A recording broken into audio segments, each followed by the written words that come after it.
Welcome to the Mint City Soccer Show. I'm your host, Matt Swift.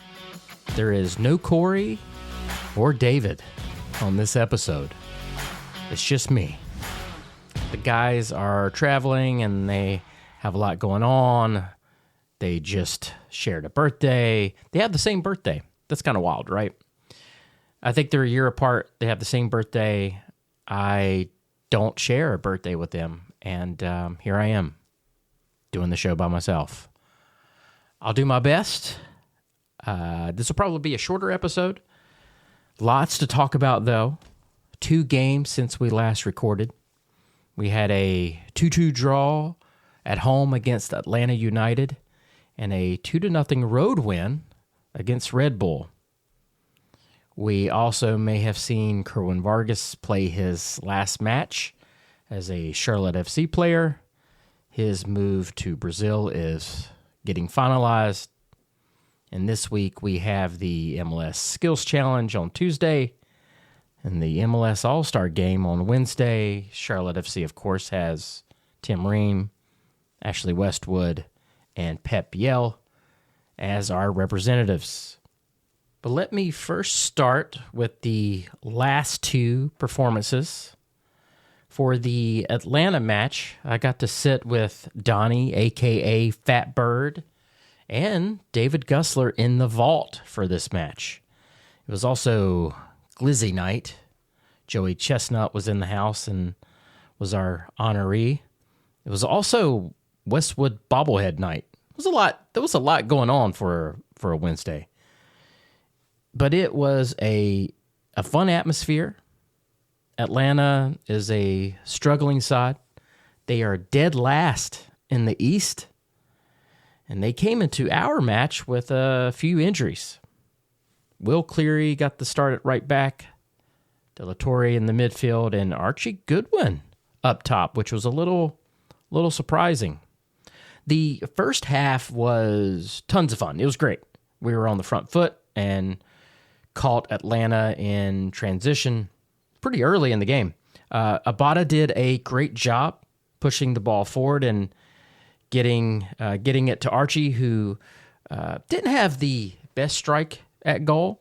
Good save by the goalkeeper, but Vargas was there to get the rebound and very composed-like put the ball in the back of the net to get us up 1-0 in the first 16 minutes of the game. We were rolling. It's a fun night. The weather held off. Hot dog night. And here we are up 1-0 in the first 16 minutes. Atlanta was testing Will Cleary pretty early and quite a bit on that on his side. But we were holding tight somewhat defensively. I know Westwood was talking to Will a little bit about his communication. And I really like Cleary, and I hope he can get some more minutes. But Atlanta was definitely testing him quite a bit early on in that first half. Christian Kalina had a hell of a game and made some spectacular saves to keep us ahead in that first half. Our second goal comes around the 45th minute. Pep Biel is able to pick out Lil Abala at the back post, and of all people, Abada heads us home. He did a great job of kind of seeing where the ball was going, anticipating, and being on that back post. It was his first goal in a very long while, and I thought Abada played a lot better this match. He probably could have and maybe should have scored another one. But anyways, I know we have some listener questions about Abada, so I'll wait and give more of my thoughts then. Kalina, again, made an unbelievable save right before the half in stoppage time. And if I'm being honest, it probably could have and should have been 2-2 at halftime. But it wasn't. We go into the locker room up 2-0. But Atlanta gets back into things after the break in the 57th minute when Abada doesn't guard his man and nonchalantly gets back. Now, I know I post a lot of screenshots, and I just didn't do it for this episode, but it's definitely something to go back and look at. 57th minute, if you watch, Abada just jogs back, doesn't close down his man. This guy has plenty of time to cross the ball, and finds a man at the back post who beats Cleary. It was a poor goal all around, if I'm being honest. And then as we proceed through the half, I didn't think we played very well. Kalina is called on again to make an amazing save in the 73rd minute. And Atlanta's second goal, I feel, was a little lucky. It came off of Ream's foot and just fell right to Almiron, who, if there's one player I can't stand, it's him. But it fell right to Almiron, and he was able to slide the ball in. Also, let me just say this, that goal was offside. If you go back and look at it, there's clearly an Atlanta, I think it's Farfa, I believe, was literally right in line of sight of the goalkeeper. He is offsides. I have no idea why it was not called. It's a horrible no call, but it is what it is. But make no mistake, we played really poor in the second half. In this game, for me, this game stings. I know we picked up 3 points on the road, and I'll touch on that game in a second, but you cannot drop points at home against a really poor Atlanta side with injuries and being up 2-0. And it's the difference between us being in 6th compared to being in 4th. But for me, it was a poor overall performance. It's you cannot let that happen. 4 points is one thing. If you're playing at home and away, 4 points sounds great, but why not 6 points? Especially the team that you're playing. And Kalina was the reason why we didn't lose. We did have chances to finish this game off. Like I mentioned in the first half, Abada had a really good chance that I feel like he probably should have finished. Archie Goodwin absolutely should have scored one and made this 3-0. The subs made absolutely no impact. Some of those subs were starters, by the way.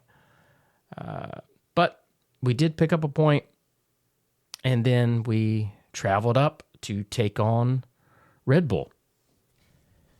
Oh, Henry Kessler made his MLS debut in this match. If you remember, Kessler was signed at the end of January. I'll say that again. Kessler made his first MLS appearance for Charlotte FC almost 6 months after his signing. If I sound bitter and frustrated, I am, because Kessler's also paid a lot of money, and this is literally his first MLS match. Let's hope he can stay fit. He's a solid player when healthy, but I just want to point out, it's been 6 months, and it's his first game. De La Torre also gets a nod in the middle, which is kind of curious. There's been some rotation in the middle. We've seen fan favorite Brant Brodico. We've seen Gianni slide in and out, but De La Torre, 2 games in a row now, gets the nod in the middle. We get things started quickly, just like we did against Atlanta with Abada. Doing great to win the ball and driving towards goal. He finds Pep Biel in the middle for a very amazing first-time shot. And we are up in the 7th minute. Now, this game, I did not actually get to watch live. I was in the car traveling, listening to old Willie P call the game, which was interesting. I love listening to him, but it's always just a different experience listening to a game in the car. But anyway, 4 minutes later, Toklamati wins a header in the middle of the field, and it flicks on to Vargas, and Kerwin Vargas drives forward and finds an on-rushing Ashley Westwood, who, much like Pep Biel, first time shoots this and finds the back of the net. What I love about these two goals was there was no extra touch. There was no let me trap it, let me think about it, let me dribble closer. It was very much first thought is shoot the ball. And that's what I want us to get more and more accustomed to, is shooting the ball. After those two goals, then we proceed to play the rest of the match with the motto, bend, don't break. Kalina, again, is the reason we get any points at all here. Red Bull had 16 shots, and we held on for dear life. I went back and watched the game, and I'm not trying to be negative, as 4 points is nice, but we should have gotten 6, and we did not play well defensively in these two games. I know we kept a clean sheet, but I have some serious concerns of keeping a lead, taking our foot off the gas, not seeing games through, and to give up that many shots is very bad. Red Bull couldn't hit the broad side of a barn. They actually helped us out. I think they had 16 shots on goal, or 16 shots, 4 on goal. But it was a lot of shots to give up. And again, Christian Kalina is the reason why. He is the reason why we have 4 points. I'll just say that. And I know 4 points sounds great, and it's always good to win. But I still have some concerns. I don't know if it's necessarily our defense. I think it's more so our midfielders. But anyway, we finished 2-0. That win puts us on 25 points, which is good for 6th place in the East as we go into All-Star Week and then travel to Chicago Saturday. Chicago sit in 4th. So that will be a very big game. They are coming off back-to-back defeats. But we need some points here to make sure that we are in touch with 3rd place. 1st and 2nd, Nashville and Miami have just taken off, and we are really, really behind.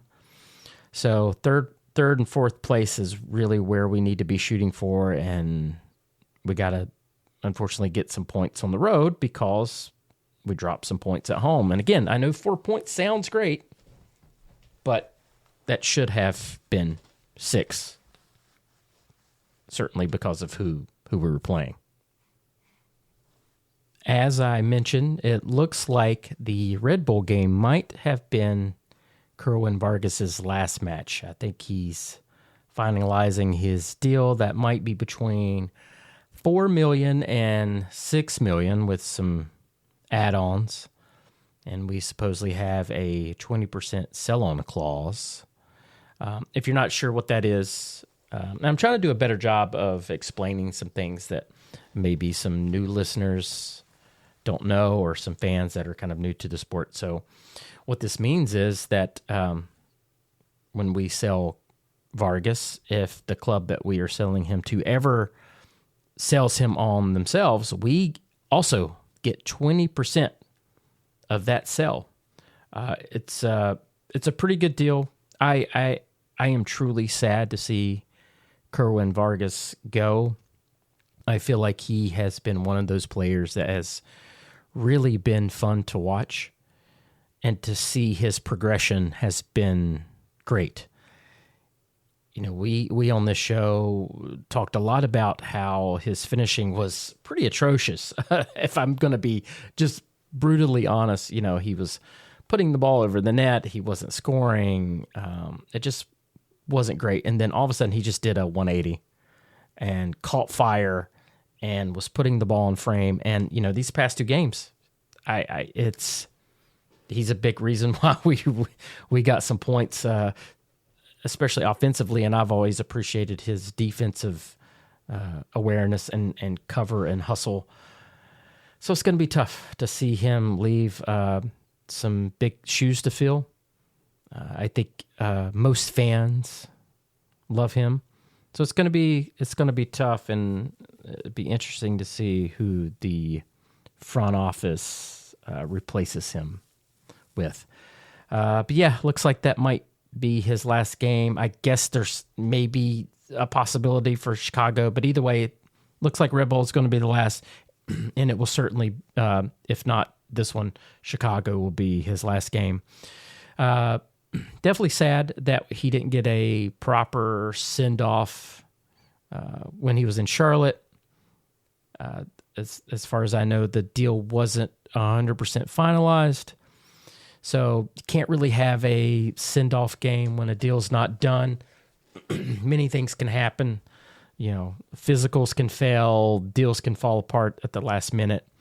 So that's really why we didn't get to see that. It sucks because I don't think and I think my buddy Paul was talking about this in Discord. Like, we really haven't had an opportunity to really send a player off. And Vargas certainly deserves that, but I wish him nothing but the best. The front office has shown that we can bring in unknown players, develop them, and then get the best out of them, and then sell them on for a boatload of money. My big thing is, who's his replacement? That's what I'm going to be looking for in the next couple weeks. But we'll see. And so we have the MLS Skills Challenge and All-Star Game this week. That's going to be a lot of fun. Dean Smith will lead the MLS squad against Liga MX. There's been a lot of meet and greets and fanfare this past week leading up to Wednesday's game. It's been great to see, really showcasing Charlotte as a soccer city. Looks like Tepper rolled out some new renovations to the stadium, which was, I think, very timely. And it looks great, by the way. But a lot of great personalities coming into the city. Like I said, a lot of fun meet and greets. Donovan, Dempsey, Kobe Jones, just to name a few. So that's been awesome to see. Corey and I will be at the Skills Challenge, which will be at Truist Field. It's an interesting choice. So the Skill Challenge will be at the baseball field, the Knights Stadium. So it'll be more of an intimate affair. It's going to be interesting to see how they lay that all out, and should be a lot of fun. So Skills Challenge, and then I will be in attendance at the All-Star Game. Let us know if you're going. I'd love to meet up with a couple of folks. Very much looking forward to it. I am also going to be getting that truly heinous MLS All-Star jersey. Probably not a shock that I'm getting another jersey, but I was talking to Matt Chantry on Discord. It's one of those kits that is just enough heinous. Not completely and utterly ugly. It has that 90s vibe to it that I like. So I think I'm going to get it. I don't know if they'll have... I wonder if they'll have player numbers and names on the back. Also, it's very funny to be asking questions when it's just me on this podcast, because Corey and David left me alone as they celebrate their birthdays. I think Gussler's traveling. I think Gussler is in Kansas City as I'm doing the show. And Corey's just out living it up. Here I am talking to myself about a All-Star jersey. Anyway, I told you I'll try to keep it short. I'm going to answer a few listener questions, but I'll wait for Corey and David next week to really, get back and dissect everything, and we should have another game to talk about and the All-Star experience. So looking forward to that, but going to answer some fan questions now. My good friend Philip Sanford simply asked, Why is Tiger Small still a thing? And the answer is, I don't know. I truly don't know. He keeps playing, and I keep scratching my head. And I think a lot of fans are very confused by his playing time. Even if Tiger is training really well and showing a lot in practice, it's not translating during the match. And I don't want to talk ill of Tiger. I want him to do well. I want all of our players to do well. But if I'm being honest, I just don't see it. When he comes on the field, it gives you nothing. It's actually a downgrade. So he's not able to impact the play. He doesn't make good decisions. He dribbles into people. He's not a factor. He's actually kind of detrimental. I want him to do better, and maybe he just needs more time. I don't know what it is, but Dean keeps playing him. And I'm getting frustrated by that. So to answer the question, I don't know. Now, this next question, and I knew this was coming. My good buddy, Matt Nolan, who loves Abada, he asked, I presume you guys are familiar with the Ewing effect. Are we experiencing it post-Zaha? I joked that Zaha was holding Abada back early in the season, but hard not to see the difference now. 3 goal contributions in 2 matches versus 2 contributions in 15 matches previously. So a couple things. Abada has played better. I'm wondering if maybe it is Zaha's gone, and there's an opportunity for him to start and play. Vargas is leaving, so maybe there's a little bit of weight and competition kind of off his shoulders. And it's great to see the positive contributions, but again, I go back to the Atlanta match. He's the reason why Atlanta got the first goal. If you go back and watch, he jogs back. He does not follow his man. He does not put any pressure on the ball, and Atlanta's able to cross it in for the goal. It's that type of thing that I cannot stand. It's the reason why Abada has been benched multiple times. Not because of Zaha, because of Vargas. Vargas is a better player. Abada is a DP. He's making a lot of money. So I hope that these goal contributions continue.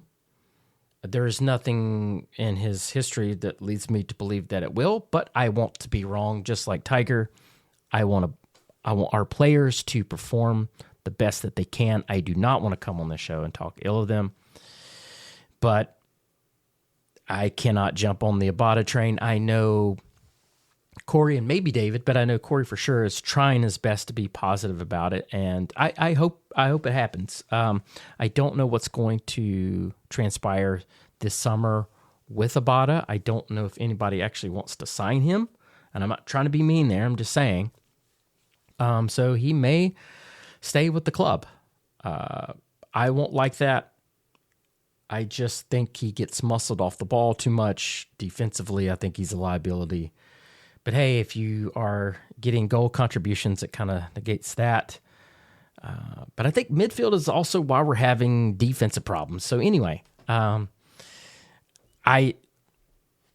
Nolan jokes a lot about Abada and likes to poke me with it, of course, which is hilarious. But I want to get on the Abada train, but I don't know. I just don't know that I could do it. We'll see what happens when Maxi gets here. We'll see if Abada is actually going to be offloaded or not. But yeah, let's see if he can keep up the positive play and getting more goal contributions. If he can get the ball and run at folks and be positive and track back defensively, I'll shut my mouth. But let's see what happens against Chicago. He'll probably get another start, and we'll see how he does. Russell Varner asked, in your opinion, Who are the three biggest signings in club history, and why is number one Dean Smith? So Dean has been a great signing as a coach. I do have concerns that I've voiced on this show multiple times, and I'm hoping I'm wrong on this, but I do think there is a ceiling that I have seen so far. Now, this might change with some reinforcements and if Dean can get some of the players that he's looking for. Just the style of play and the subs and, some of the decision-making, like playing Tiger Smalls, makes me scratch my head. But Dean has been a great signing. But if I had to pick my three, if it's not Dean Smith, I'd have to say Christian Kalina is the number one. For obvious reasons. Two would probably be Westwood, and three would be Pep Biel. I think those are our three biggest signings or most impactful.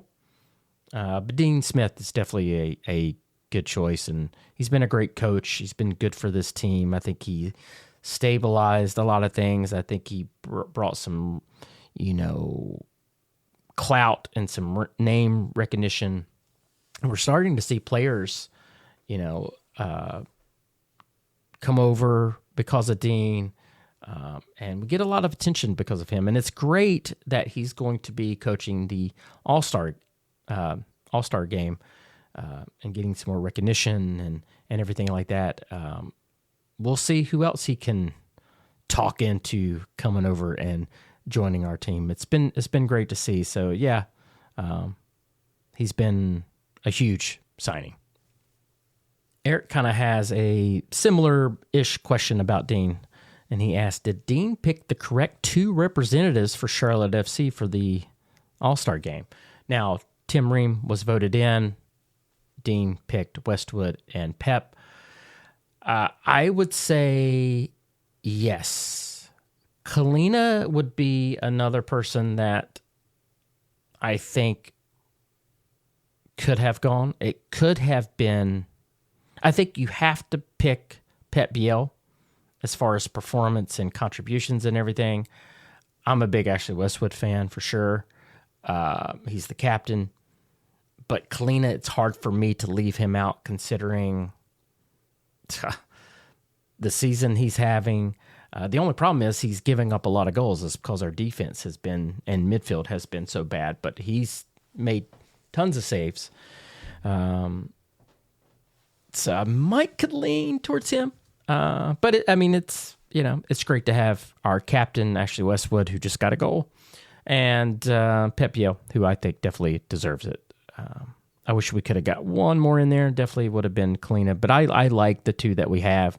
And then, of course, U.S. men's national team, Tim Ream, made it with the fan vote. So it's really cool for us to finally get some representation, because I believe Kalina got a snub for one of the All-Star games. But it's good. It's good to have some players represent us in the All-Star game.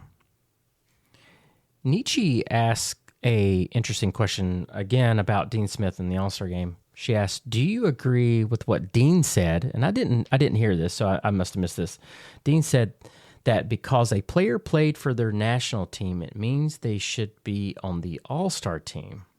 She says, "In my opinion, I think Dean might have been told who to pick and is using that as an excuse because making your national team just means you were the best for your country," which I'm not trying to diminish. However, we have other MLS players that only didn't make their national team because their country has more competition for positions, and that's true. Depending on who your country is and who you're representing, it could be stacked. So I don't know. I didn't hear him say that. I missed that. I don't agree with you should make the All-Star team because you made the national team. It's MLS play, not national team play. You could be the leading scorer in MLS and not make your national team, again, depending on who, like Argentina is a perfect example. Or France, someone like that. You could come here, lead MLS in scoring or lead MLS in assist and should very much be an all-star. But just so happens the national team you play for is stacked and have world-class players. So I don't agree with that. But yeah, I didn't hear him say that. I'm not sure why he said that. And was Dean told who to pick? I'm sure there's some suggestions from the league. And he kind of gets to pick who he wants from Charlotte, kind of give and take and everything like that. I would love to know more about how all-star selection, how that all goes, and the league stepping in like, why don't you pick this player? I'm sure there's definitely some of that. The last question that I will end on, I know there was some other questions, but I kind of want to wait for Corey and David to get back to ask those. But Charles asked a really good question. He says, do you see any means of addressing our perennial problems in the midfield? Our inability to string more than 2 forward passes in a row or to control the midfield continues to be a serious drawback to the team's success. Charles, you are absolutely correct. I do not think us giving up goals and getting a lot of shots against us is simply our back line. I very much think it's our midfield. It's something that we really need to get a grasp on. But you mentioned something here. It's not necessarily defense in the sense of the other team has the ball and we're defending. It is very much us being able to string more than 2 passes together. Because if you're just constantly giving the ball away, you're just inviting pressure nonstop. And that's what was happening against Red Bull. And it's happened to us throughout the whole entire season, really, is that even with the lead, we'll get the ball and we can't make a pass to save our life, or we can't make that second pass, and just constantly turning the ball back over. And when you do that enough, you're going to get punished for it. Kalina can only do so much. The back line can only do so much. I've seen Nathan Byrne and Tofolo be way out of shape trying to get forward, and we get called out. That's another problem, but it all stems from turning the ball over. We have to have somebody in the midfield that can run things, link some passes together, and get some possession. Now, I'm not saying we have to lead percentage in passing or anything like that, but I think we only had like 30, maybe 40% possession, if that, against Red Bull. I don't know. I think our midfield is key. We have to have folks that can keep the pressure on. We all know that Dean loves to kind of sit back. He's not going to press. I think he feels like he doesn't have the personnel to do that. Maybe that will change with some of the changes this summer. I don't know. Or maybe in the offseason. But it's not something that he typically does. We don't move off the ball well. When we've played really, really well, and it's the best that we look. But a lot of times we're stagnant. We're sitting around and not getting in good pockets of space to receive the ball so we can get the ball moving forward, and we turn the ball over. So this is a excellent question. It's something that we desperately need to fix. I wonder if that's why De La Torre has been starting, because the thought is he can possess the ball, he can make good passes. I just haven't quite seen that yet. Tokomati is a key person to bring the ball down at midfield when he's the only option up there, or like in the header that he had to spring Vargas forward, things like that. It's something that Pat, when he was here, did really well on. He was able to hold the ball up. So many factors, but we do need to address it in the midfield. I'm not 100% sure that we hit the mark with De La Torre. I'm trying to be, again, optimistic there. But maybe that's why we're seeing him start. It's a really excellent question. But that's all I have for this show. Thank you so much for bearing with me. It is very strange just to be talking to myself with no back and forth with Corey or Gussler. I was very much looking forward to Gussler being on the show because it's going to be a lot of hot dog talk. I may have saved you from a lot of hot dog talk. Pretty sure that was going to happen. But anyway, I'll have lots more to talk about next week when the guys are back. Like I said, until then, have fun at the All-Star game, and let's get 3 points against Chicago. See you guys.